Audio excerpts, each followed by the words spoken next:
Bonjour, c'est Israël Dupuis. J'aimerais vous initier à Sketch, qui est un logiciel qui est relativement récent et qui se répand de plus en plus pour la maquette et tout ce qui est de la conception de wireframe en web. Alors entendons-nous, pour le début, Sketch, ça fait pas des sites fonctionnels, ça fait pas des sites qu'on peut mettre en ligne nécessairement, bien qu'il y ait une possibilité. C'est vraiment pour la maquette visuelle puis pour l'expérience client, pour montrer à notre client ce qu'on veut faire. Et c'est plus précis et quelquefois plus efficace, plus fonctionnel que nos traditionnels Photoshop et Illustrator qui deviennent parfois un peu lourds lorsqu'on veut faire une maquette visuelle, ce qui fait qu'il est adopté par de plus en plus de studios. Alors voici ce que ça donne au final. Si vous voulez aller vous procurer Sketch, donc vous pouvez aller sur le site Sketch ici, Sketch App. C'est vraiment pas très cher, c'est 50 $ US pour étudiant pour une année, 100 $ à peu près pour version pro. Et vous pouvez avoir la démo gratuite 30 jours là, qui est très très fonctionnelle. Donc voici.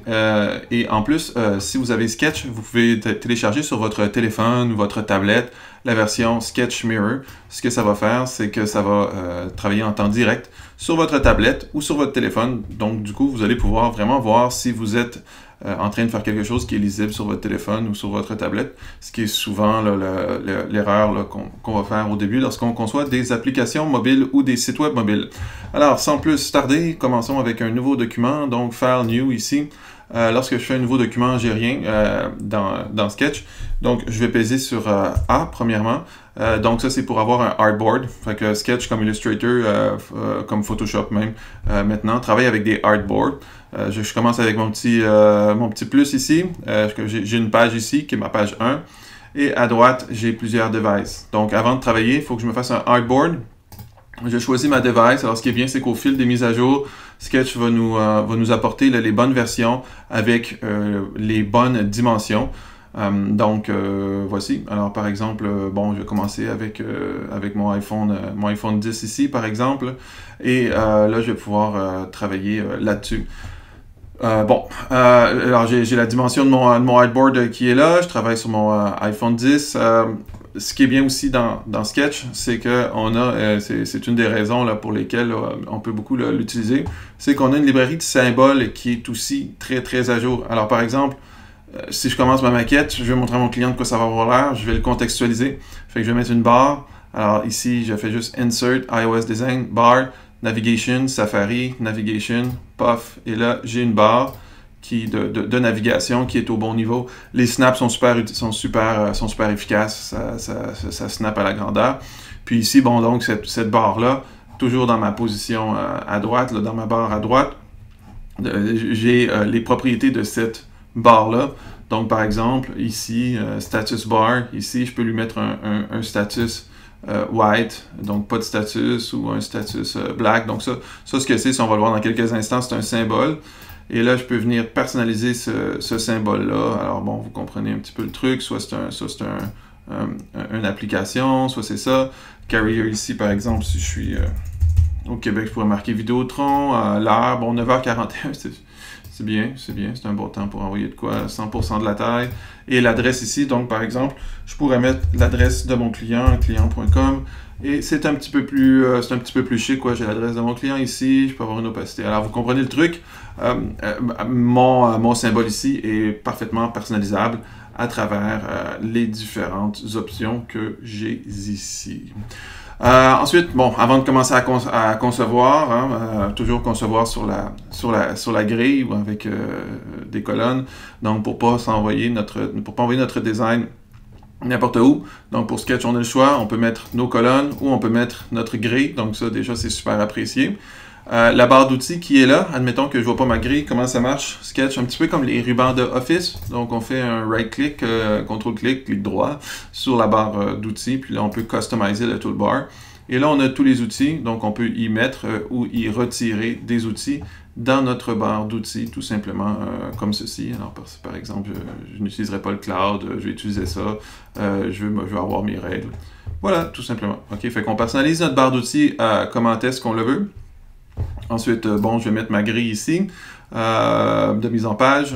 Voilà, bon, propre. Est-ce qu'il y a trop de colonnes? Est-ce qu'il n'y a pas assez de colonnes? pour personnaliser ma grille.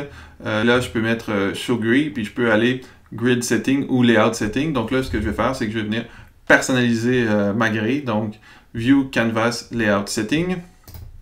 Et là, à ce moment-là, je peux savoir le nombre de colonnes que je veux. Ici, j'augmente le nombre de colonnes, je diminue le nombre de colonnes. Est-ce que je mets mon gutter sur l'extérieur ou je ne le mets pas sur l'extérieur, la largeur du gutter. Enfin, vous aurez compris. Je peux même, si je veux avoir une petite grille suisse ici, aller me chercher des rangées. Fait que moi, ça me convient bien, quoi. C'est toujours intéressant. Est-ce que je veux le voir comme ça? Comme plusieurs vont concevoir comme ça. Moi, je trouve que je suis bien avec ça. Et est-ce que je le veux light? Est-ce que je le veux dark pour mon fill grid? Alors ça, c'est super, c'est super. Ensuite, donc, pour insérer des images et des pages, alors je vois ici que je suis à la page 1. Je vais nommer ça d'une façon un petit peu plus intuitive ici. Alors, je vais dérouler mon truc ici. Et je vais être capable de renommer ma page. Alors, admettons, je vais l'appeler celle. Alors, ce qui est bien dans Sketch, c'est que je pourrais avoir une page cell, une page donc tablette et une page ordi. Donc ça, c'est vraiment super d'avoir ces trois trucs-là. C'est un peu comme si, pour ceux qui font le parallèle avec InDesign ou nos logiciels de mise en page, donc ce serait comme des documents différents, en quelque sorte, parce qu'ils sont indépendants. Okay? Un petit peu comme quand on fait un book dans InDesign, on a plusieurs documents. Alors, je reviens à celle qui est ici. Donc, je suis sur la page celle ici. Et là, ici, ce que j'ai, c'est que j'ai le contenu de ma page. Donc, j'ai des calques, tout simplement, et des symboles. Alors, voilà. Donc, je vais venir insérer, par exemple, mon image. Ici, je vais View Canvas. Je vais enlever j'aime mieux avec des strokes comme ceci. Pour insérer des images, n'importe quelle image, ok? GIF, PNG, JPEG, donc toutes les images en format web. Donc, je vais tout simplement Insert Image, Shift Command I. Je vais aller chercher mon image, donc ici, dans mon truc. Alors, je vais me faire un fichier.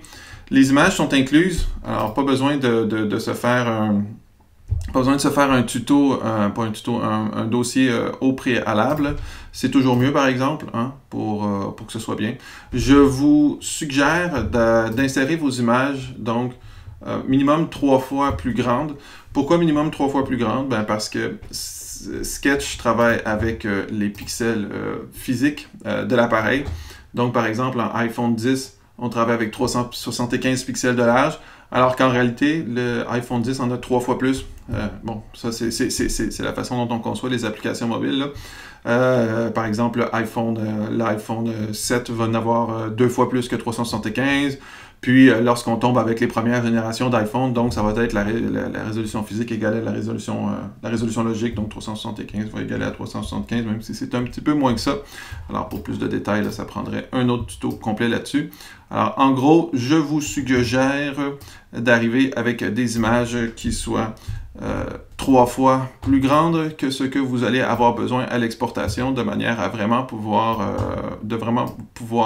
utiliser Sketch tout au long du processus de conception, de la conception jusqu'à l'exportation des différents assets. Alors, donc, on place notre image comme ça, voilà tout. Hein? On peut placer notre truc ici, comme c'est un petit peu plus grand, je peux me permettre de dépasser. C'est quelque chose qu'on aime bien aussi, le fait qu'on puisse dépasser du plan de travail et que ça soit masqué. C'est appréciable. Ensuite, pour ce qui est des différents symboles, des différentes formes, ben on en a ici, on a des primitives. Hein. Encore une fois, si on ne les voit pas, on customize toolbar puis on va les chercher ici. Alors, par exemple, j'aimerais avoir un carré à coin arrondi ici. Je viens de placer comme ça ici. Bon, on voit le truc, on peut snapper sur nos colonnes, sur nos lignes. Et puis, après ça, chaque fois que je fais une forme, à droite, j'ai la taille de la forme, la rotation de la forme ici, le radius des coins. Est-ce que je veux des coins très arrondis, pas arrondis? Est-ce que je veux avoir, bon, ce remplissage? Les couleurs dégradées radiales, super personnalisables hyper facilement. OK, ça aussi, c'est super. Personnalisable, les différents dégradés, patterns, avec du bruit. Bon, enfin, on voit tous les bidules sont là. Et tout ce qui est ici, ça parle CSS. Donc, c'est-à-dire que si je le vois ici, c'est parce que je vais être capable, à la fin, d'exporter ça en HTML, CSS. Ça va se transformer en code. OK? Donc, ça, c'est des blends, donc des dégradés HTML, CSS, des contours HTML, CSS, shadows ici. Donc, si je veux un nombre apporté à mon truc, c'est toutes des propriétés HTML, CSS que je peux venir personnaliser ici. Inner shadow, outer shadow, Gaussian blur, c'est tous des trucs comme ça que je peux aller mettre. On voit le topo? OK. Ensuite, si je veux mettre de la typo, alors ce que je vais prendre, c'est que je vais prendre le petit T ici et je vais venir tout simplement tracer une forme et comme ça et c'est pas ça, hein? Alors, la typo, on a une fenêtre d'édition à droite. Oui, c'est sûr que c'est réduit, mais c'est du web, tu sais. Fait que c'est sûr qu'il y a moins de trucs que dans nos logiciels de mise en page, parce qu'en web, il faut que ça se traduise en HTML, CSS. Toutefois, bon, on voit qu'on a nos polices qui sont ici, donc on a accès à toutes nos polices système. Faire attention de ne pas aller choisir une police qui ne soit pas une police web, tu sais, quand on fait nos maquettes, évidemment. OK, donc, par exemple, je vais aller chercher mes polices web. Je peux aller sur Google Font, par exemple, puis télécharger ma OTF, comme ça, je peux la loader là.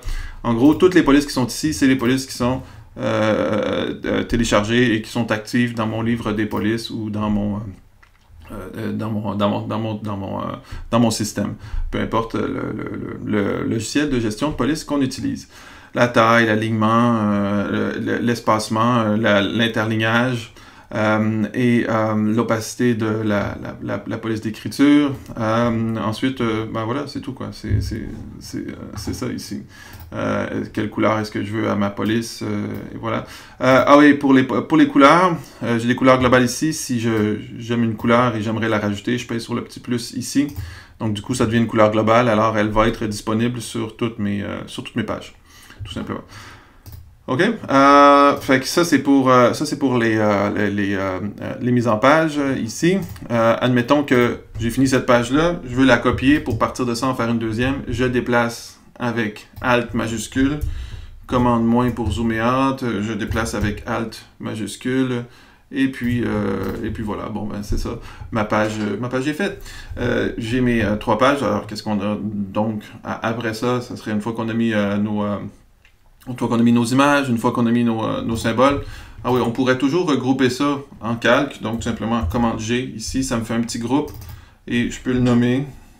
Donc ça c'est bien de nommer nos calques au fur de la mesure où on travaille. On peut glisser tout simplement dans les calques comme ceci, enlever des calques comme cela. Alors ça va quand même assez bien. Et on a nos différentes pages. Alors voilà, un plan de travail, 2 plans de travail, 3 plans de travail, un plan de travail, 2 plans de travail, 3 plans de travail. Que dire d'autre? Ça va bien? OK. Ensuite, pour faire des liens entre mes différentes pages, admettons que j'aimerais que cette page-là, que ce bouton m'amène à cette page. Rien de plus facile ici. Je prends mon outil de lien, Show Prototyping ici. Et ce que ça me permet de faire ici, c'est que ça me permet de voir les liens. Et ensuite, j'ai ce petit bouton-là ici qui est Link to Artboard. Alors, tout simplement, là, l'élément que j'ai de sélectionner devient possible, il devient cliquable, en fait. Et bon, je sais pas moi, cette image-là, maintenant, là, tu vois que j'ai pris un groupe, mais si je peux prendre une image simplement avec des clics, clics, clics, clics, clics, et là, cette image-ci revient ici. Bien sûr, je ne peux pas faire des liens vers un endroit dans la page, je ne peux pas faire des liens en haut, en bas de page, parce qu'au fond, donc, c'est une maquette. Okay? Donc, c'est pas un site fonctionnel. Là. Je ne travaille pas avec des liens avec encre nommée et tout. Là. Je fais juste simuler pour mon client, pour que mon client ait une certaine expérience agréable. Ensuite, ce lien-là, si je veux simuler la maquette, au niveau de mes animations, est-ce que je veux que lorsqu'on revienne, ce soit un petit fade-in, un petit fade-out, ou un petit slide à partir de la gauche, Alors, c'est tout simplement comme ça. Tu prends ton prototyping, puis tu choisis le type d'animation que tu vois. Pour voir ton animation, tu fais le gros plus qui est ici. OK? Et là, ça t'amène en prototyping. Et voilà, tu as ton bouton ici qui est là et qui revient ici. Donc, on a un fade-in et on a un retour. Tout simplement. OK? Puis ici, bon, on peut se promener dans les différentes pages qu'on a si jamais on n'a pas fait de lien. À la fin, ça devrait nous donner quelque chose à peu près comme ça ici, là, juste pour vous montrer qu'est-ce que j'ai ici. Donc, par exemple, pour montrer que mon menu était ouvert, alors ce que j'ai fait, c'est que j'ai fait une autre page, donc une copie de cette page-là, mais cette fois-ci avec mon menu ouvert. Et lorsque je clique sur mon hamburger, ben, ça m'amène à la page où mon menu est ouvert.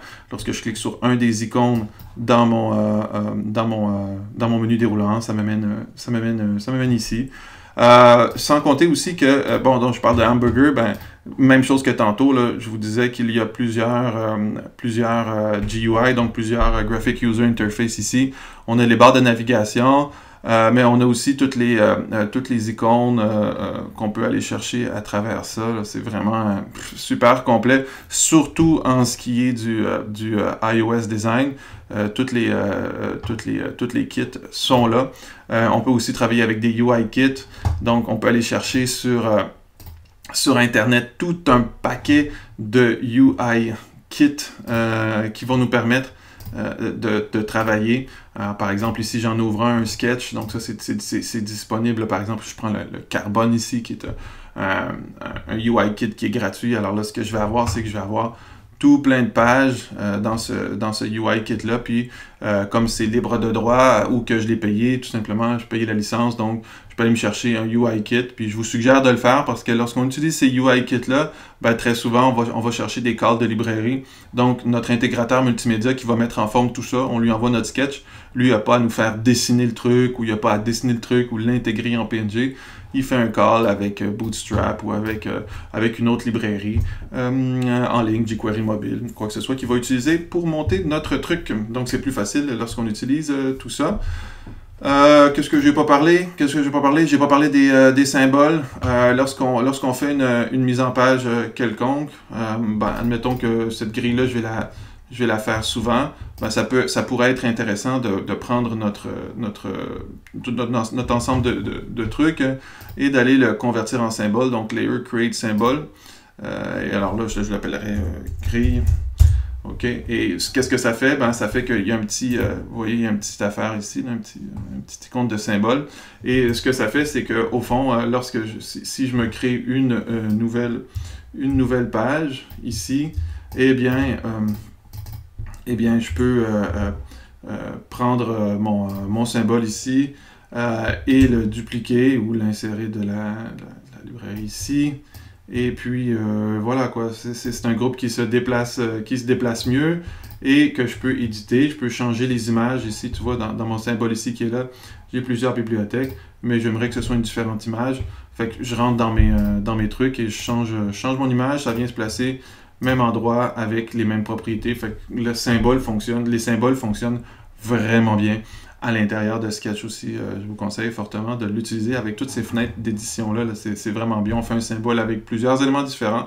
Puis après, ça nous permet de changer un par un les éléments, puis ils héritent des propriétés des autres qui étaient là.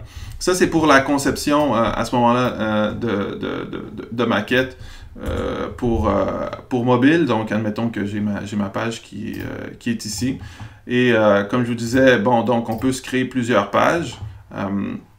Je me fais une autre page ici, donc cette page-ci, j'avais passé le document, celle-là, si c'est celle, ici ça va. Ensuite, je me fais une nouvelle page, donc comme je vous disais, on peut l'appeler tablette, je l'avais fait tantôt, je le refais ici.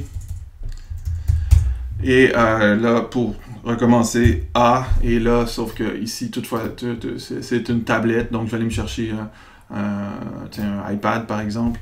Et puis, je vais aller dans mon cell et je vais prendre ma mise en page de tablette, de celle que je vais coller ici. Puis après, tout ce que j'ai à faire, c'est que j'ai adapté. Puis il fonctionne vraiment bien pour le copier-coller, pour la mise en page. Mes liens vont rester. Une petite chose, par exemple, ici, lorsque vous travaillez avec ça, Donc, ah oui, on peut barrer nos trucs ici.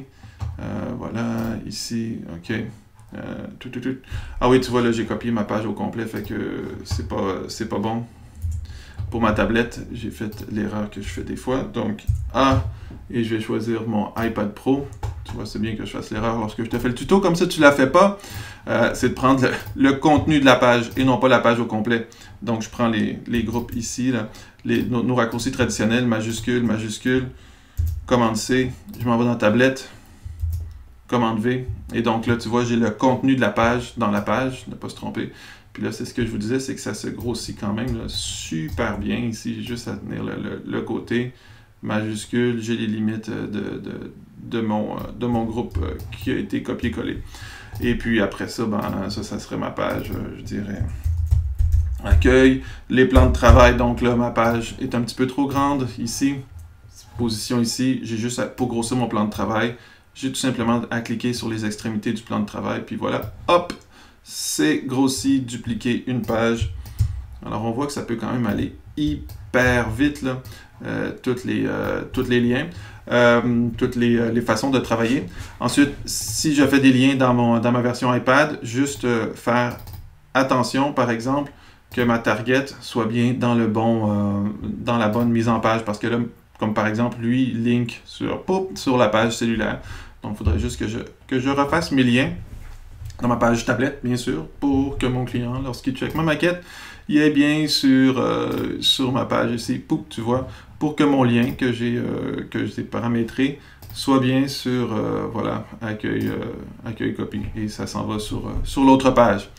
Alors, je pense que vous commencez à comprendre. Pour l'ordi, c'est la même chose. Je me fais une nouvelle page que j'appelle ordi.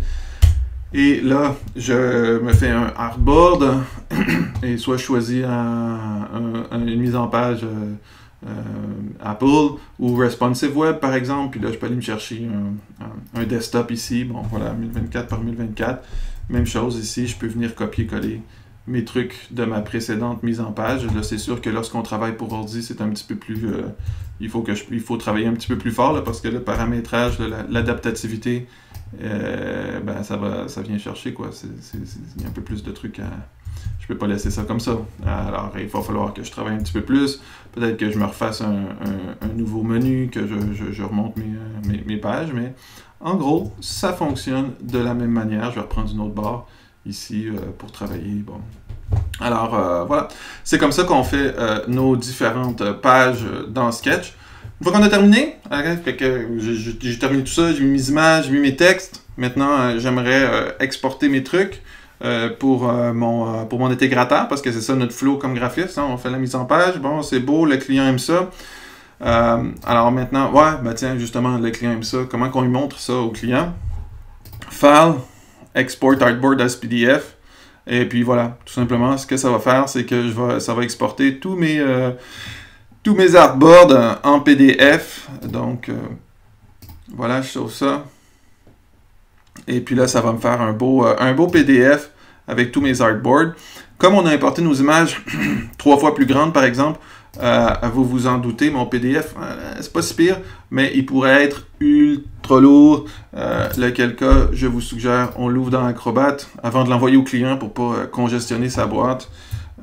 Et on s'en va faire fichier,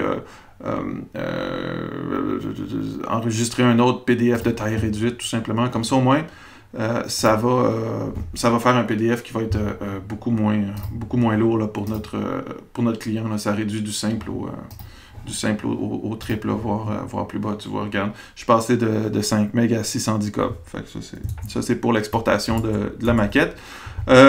Pour montrer à mon client aussi, il y a d'autres plugins. Okay, il y en a un qui s'appelle InVision, par exemple. Alors, InVision, très bien aussi pour montrer la maquette au client.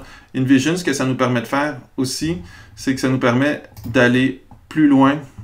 Lorsque je signe dans mon compte InVision, par exemple, vous allez voir que à ce moment-là, je ne ferai pas l'explication au complet, c'est assez intuitif. Vous verrez que j'ai toutes mes pages de sketch qui s'exportent en natif dans InVision. Et puis, ici, ce que je peux faire, c'est que je peux aller justement dans InVision, créer des hotspots, personnaliser les hotspots. Puis, bon, là où ça devient plus intéressant, c'est que j'ai plus de gesture, tap, double tap, swipe right, swipe left, swipe up, swipe down. Puis mes transitions aussi, j'ai un peu plus de transitions. Puis ce que ça fait aussi InVision, c'est que bon pour l'intégration, pour les intégrateurs qui écoutent, je peux me mettre en mode inspecteur et donc je peux prendre ma maquette et j'ai exactement là, tout le code CSS que je peux venir copier-coller, copy-code, pour créer cette mise en page-là en HTML, CSS, dis-je. Je peux la partager, je peux uploader d'autres pages. Et bon, c'est bien si on partage avec nos clients. Puis je peux aussi downloader un petit plugin qui s'appelle Craft. Et ce plugin-là, c'est le plugin qui me permet de faire le lien entre InVision et Sketch. Donc ça va me permettre de travailler dans Sketch, puis de juste faire un petit update, puis ça va s'en aller en ligne, puis je vais pouvoir partager avec mes clients. Et j'aurai pas besoin à chaque fois de faire la mise en ligne. Bon, ça c'est pour la maquette. J'ai terminé. Je vais envoyer ça à mon intégrateur. Comment fais-je? Eh bien, je dois prendre... je prends mes trucs parce que c'est pas tout qu'on va exporter. Hein. Bien sûr, mon carré à coin arrondi, je l'exporte pas. Je fais pas une image avec ça. C'est du CSS. Qu'est-ce que je vais exporter? Mon image, par exemple, comme ça, ici. Alors, je vais juste cliquer sur Make Exportable. Je vais lui dire, par exemple, est-ce que je l'exporte à une fois sa taille?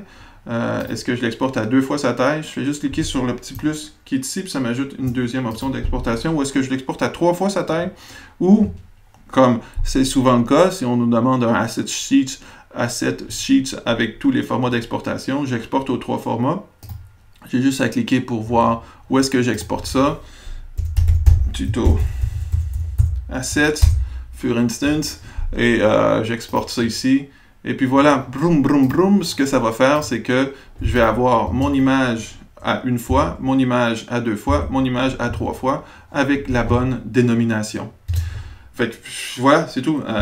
On exporte nos assets, on exporte nos assets comme ça, et puis on peut les donner à notre intégrateur de façon simple et intelligible. Alors, c'était ça pour Sketch. C'est sûr que c'est allé un peu vite. Il y a d'autres fonctions qui sont là dans le logiciel. Mais bon, je vous fais confiance. Vous pourrez les explorer. Là. C'est quand même assez intuitif.